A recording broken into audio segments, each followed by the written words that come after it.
Cena has huge joints, and you know what I mean. He's just got things that like most normal human beings don't have, and he doesn't sweat. You know what I mean? I don't trust a guy who doesn't sweat. You know.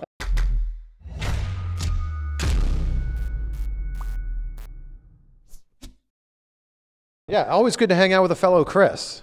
Oh, yeah, there's too many of us out here. Right? Our parents were clearly very unoriginal. Yeah, that's what I would say. There's always like a million Chris's. It's right up there with John and Mary, you know, just and Michael. There's just always another Chris in the room. That's so right. I used to actually hate my middle name, but it's actually unique, so I actually kind of favor it now. Oh, what's your middle name? Todd. Todd. Todd, yeah. So could we call you Todd then? Well, that would still be a little awkward for me to respond to. Let's just stick with Chris, but I'm agreeing with you, definitely. There's too many of us. I was a Christopher for the longest time. My parents were like, no, his name's not Chris, it is Christopher. You know what? We'd be better off claiming Christopher now. You know what I mean? At least right. that has a little more personality to that. But Christopher feels like a little bit too regal, I feel like. It's so many syllables to get that out. Yeah, exactly. Well, nobody's going to use it because we're always trying to short names anyway. So, I mean, that's why I think we both went by Chris, because it's just easier. You don't have to say the tougher at the end, which is what? 2 more syllables, you know? That's just too exhausting. That's a useless amount of syllables. It's way too many, yeah. You are a very large man, by the way. Thank you. I'll take that. I'm sure you've heard that on many occasions. Yeah, I mean, it's in the land of the giants, I'm not necessarily the biggest guy, but I guess for the streets, yeah, I'm pretty damn big. What do you weigh these days?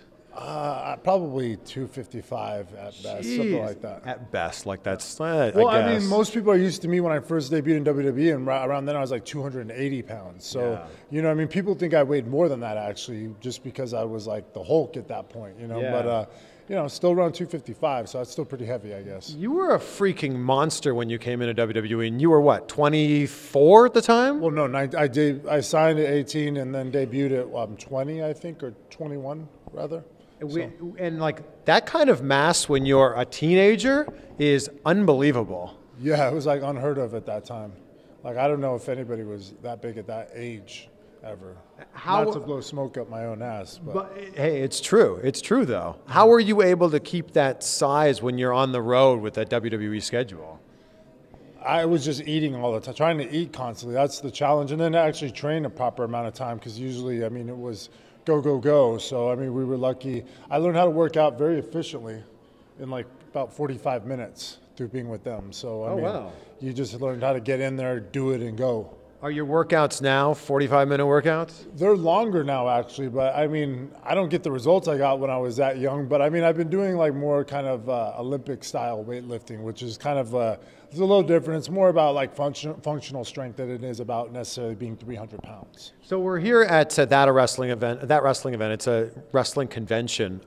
When people walk up to your table and get an autograph from you, what's the one thing they usually ask you? People always want a picture in the Masterlock.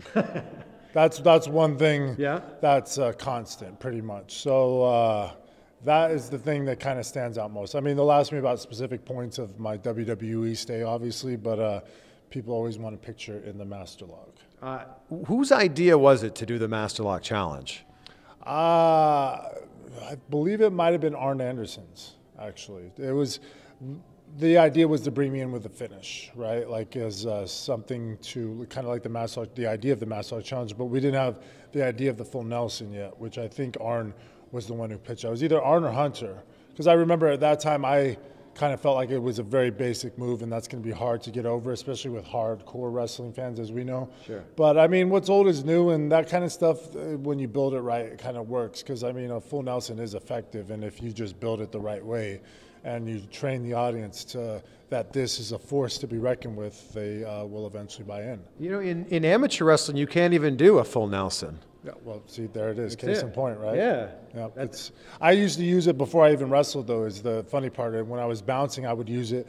They would encourage us not to beat up people, obviously, or not to put your fists on somebody. So the best thing you can do is restrain them. And so the full Nelson was the best tool you possibly had, because you lock them up in that, and then you just drag them out of the place. I can't imagine, you're doing it in the ring, it's a little bit different than doing it when you're trying to kick a guy out of a bar. Like, that'd be a legit full Nelson. Yeah, but I mean, I wasn't trying to swing them around. I mean, unless I was really angry. I mean, you're just trying to restrain them and get them out. That was the idea. So, I mean, it was a coincidence that it ended up actually being the move I used. It's pretty amazing when you look at the career you had, especially your first run in WWE, when you were wrestling guys like Shawn Michaels and Ric Flair. Were those like the standout moments for you?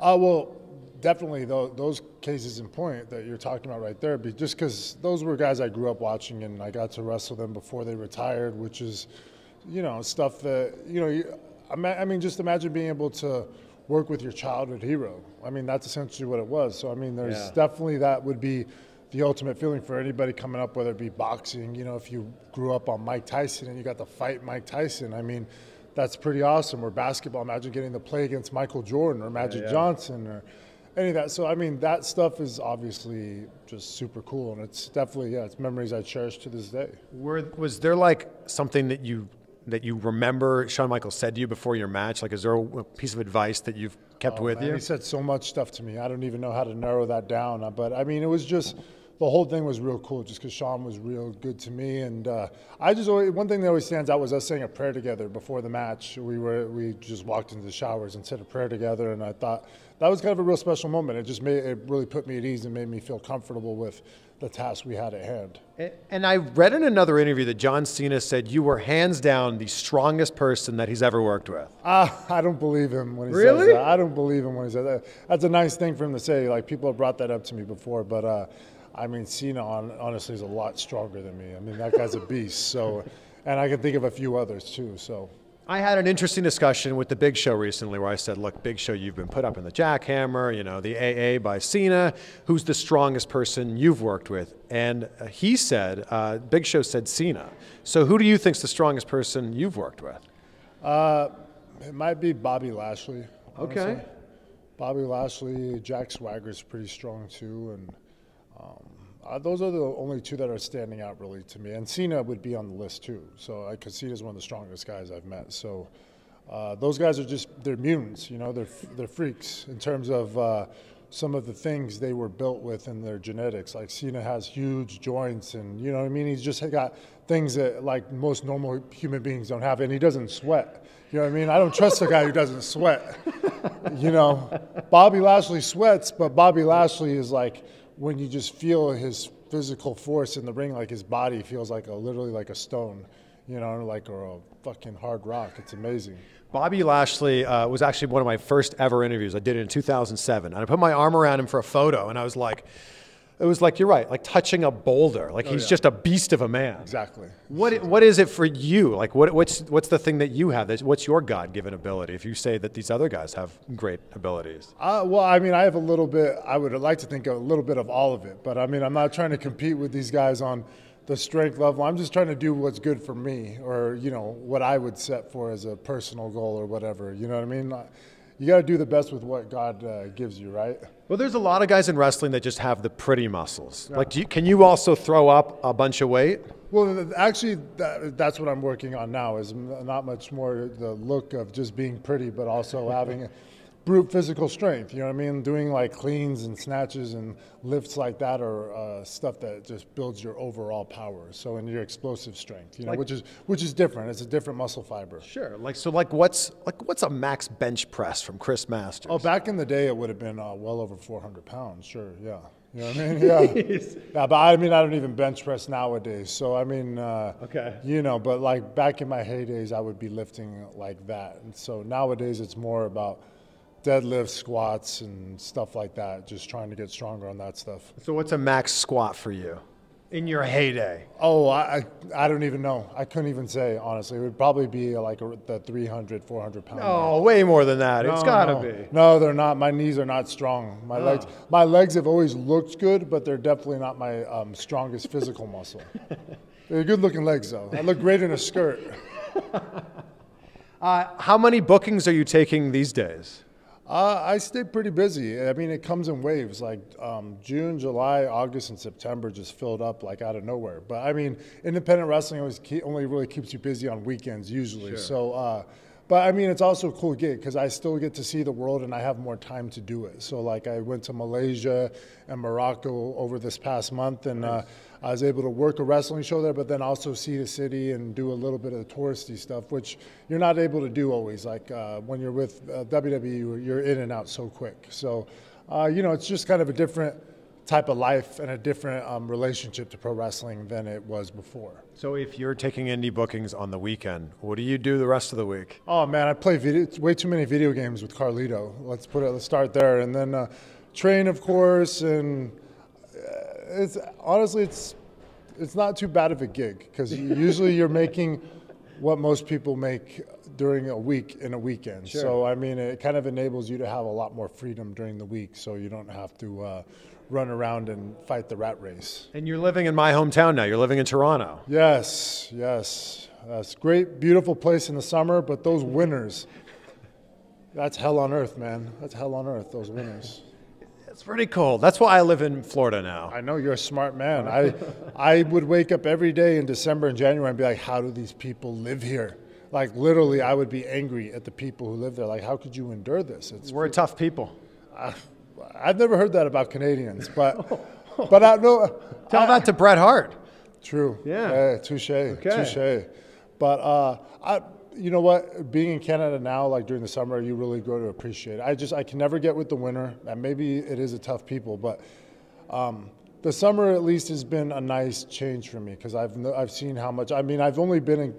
Just so people out there know, I've only been in Toronto a year, so a big part of that was seeing the cold, but now I'm getting to see a beautiful summer in Toronto, and I can see why it is people talk about it. It's such a nice place. And plus, when I first started traveling on the road, Toronto was one of the spots we circled. Like, going in and out of Toronto, like when you'd go in there for a couple of days, I mean, it would leave an impression. You'd be like, this is the spot. This is awesome. But, you know, after spending a whole winter there, it changed my whole kind of view on everything a little bit. Like those Canadian winters are not for California, not for an Angelino. Look, it makes you appreciate summer that much more. When you go through the coldness of the winter. Oh, you do. Yeah. Oh, you do. I look around and I'm like, how could this place that's so nice in July turn into what it does in December? Yeah.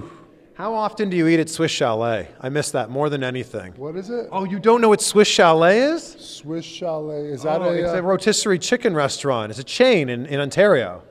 Okay. You're going to have to remind me about this so I can tell my girl. I will text you later. Yeah. Swiss Chalet is, I miss it more than anything. And I love rotisserie chicken too. That's one of my complaints about Canada too, is I don't feel that there's as many places to eat there as normal. I mean, some places there is in like Toronto. You can go to, but I miss some of like the IHOPs and stuff like that. Like, like what do you eat for breakfast over there? There's no Denny's, there's no IHOPs, there's no Waffle Houses. We have Golden Griddle. And that's our chain. There's another one that I go to. I forgot what it's called. But Cora's? No, Egglicious. Is that it? Something like that, man. There's just not. Maybe it's just the breakfast. But you know what? Also, there's no taco spots, which I'm used to. In LA, we had a Pollo Loco, we had Del Taco, we had Taco Bell. You got none of that in Canada. So I end up venting a lot to my girl about the food selection there. And there's too many damn Tim Hortons. That's for damn sure. Oh, wow. How dare you? How dare you? That's a Canadian delicacy right there, man. That is. You're just, man. That's. I'm sorry, man. I'm sorry. They need to make some fresh donuts there. Oh, wow. How often are you watching the current WWE product? Oh, never. Really? I mean, all I see is basically I get caught up to Instagram, essentially, seeing the clips of what happened and whatever. I've just watched so much damn wrestling my whole life, and I love it still, but it's just like, how much is one thing can you watch? You know what I mean? And I have no personal investment to what's going on. I just like to see what's going on sometimes with my friends. Or just because I'm still wrestling, it's good to at least know what the hell's going on and not be completely dumb to it. So I try to do as much, or actually as little of that as I can, just so I at least know what the hell's going on. Are you watching any wrestling, New Japan or TNA or Impact? I just glance at it. I just glance at it and see what's going on. I mean, obviously New Japan is doing stuff that we've never, I mean, it's really grown to a point where it's not just big in Japan or anything like that. It's big kind of everywhere. It's very popular among wrestling fans, and like, you're seeing stuff in this business that you've never seen before, which is cool. You know what I mean? And like, as a person who was once a fan, just a fan, it's cool to see. Is that a place that maybe you'd want to work?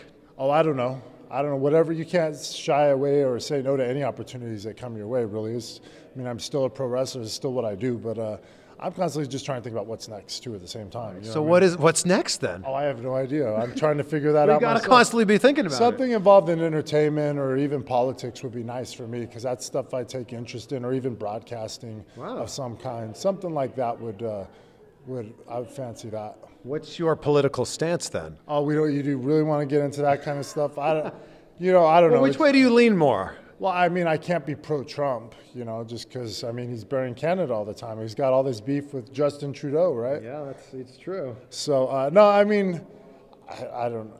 It's a weird political climate now. So it's hard to even talk about that stuff because it splits up families and all that. But, you know, it'd just be nice to be useful in that sort of realm. Or just even, like I said, I look at my friend Tyrus, like what he's doing on Fox or even Ziegler. And those are kind of cool gigs where you can kind of just give your 2 cents on whatever the political issue is or the social issue of the day. It's an interesting thing because, you know, you're a guy who obviously, you know, has a lot of muscles and people could just think is a meathead, but you actually have a lot more behind that. Well, yeah, I've always taken an interest in this kind of stuff. You know what I mean? I just growing up in LA and in kind of an underprivileged situation and realizing what certain people do in our society can make such a big difference for other people.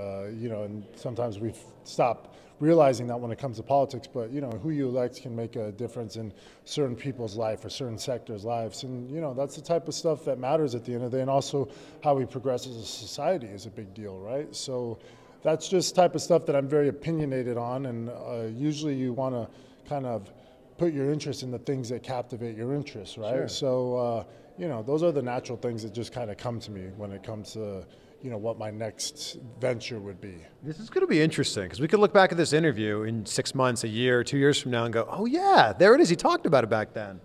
That's true. And I just kind of had a deja vu, like thinking about that. So maybe you never know. Never say never. We'll see though, right? This life is unpredictable. That's true. Yeah. When we look at your 2 runs in WWE, I feel like they look like very different. Like in the first run, you were getting like title shots and you're wrestling Shawn Michaels and Ric Flair. And the second run was so different. Why was it so different? You know, I don't know if they really had the faith in me the second time or ever really just gave me the shot. But like for me personally, I was able to really just work on my in-ring game and just do the best I could in terms of silencing people who thought I wasn't deserved of being there or wasn't a good in-ring worker, which was at least my first ultimate mission was just to improve and do what I could to improve that aspect of my game. But, you know, it was what it was. So, I mean, I had some of my best matches in that second run. I didn't get the push of my first run, but on the second run, I definitely had probably some of the best matches of my career. But I was given more time on Superstars, so. It's true. Was this maybe some sort of a punishment for being released the first time?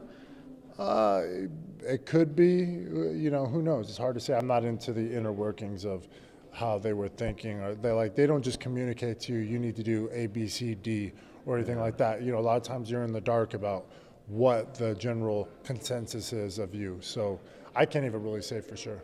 What about your Impact run? How do you feel about that?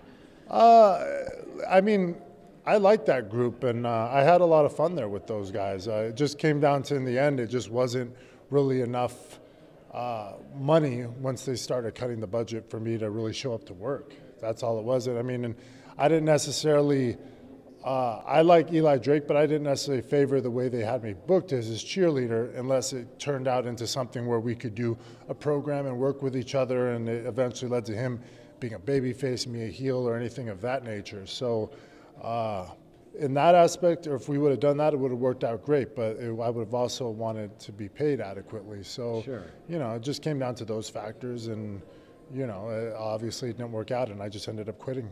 So did you approach them and say, I don't like how this is going? Well, I literally actually just after 2 days at the taping just booked a flight back to Toronto, and I just decided I wasn't coming back, and I reached out to them when I landed in Toronto and just told them I wouldn't be coming into work. And that was it. I mean, it was simple as that. I don't know, my 35th birthday came around and something in my head was just popped in. I was just like, I'm just not going to do anything that doesn't make me feel good or I don't want to do at this point. And that was one of the starts. Wow. But now they're in Toronto now. I know. They're just down the street. I know, it's weird. It's weird, right? It's weird. Is that bridge burned? Could we see you back in Impact? I don't think I'll be back there, not with the way I left there. I don't think so. But never say never again. You don't know. This is the world of professional wrestling where anything could happen. What about being back in WWE? Never say never. I mean, I'm not pursuing either one of those ventures, but I mean, obviously, if they came to me, I'm not going to just say no right off the get-go. You know what I mean? That's something to think about. Yeah.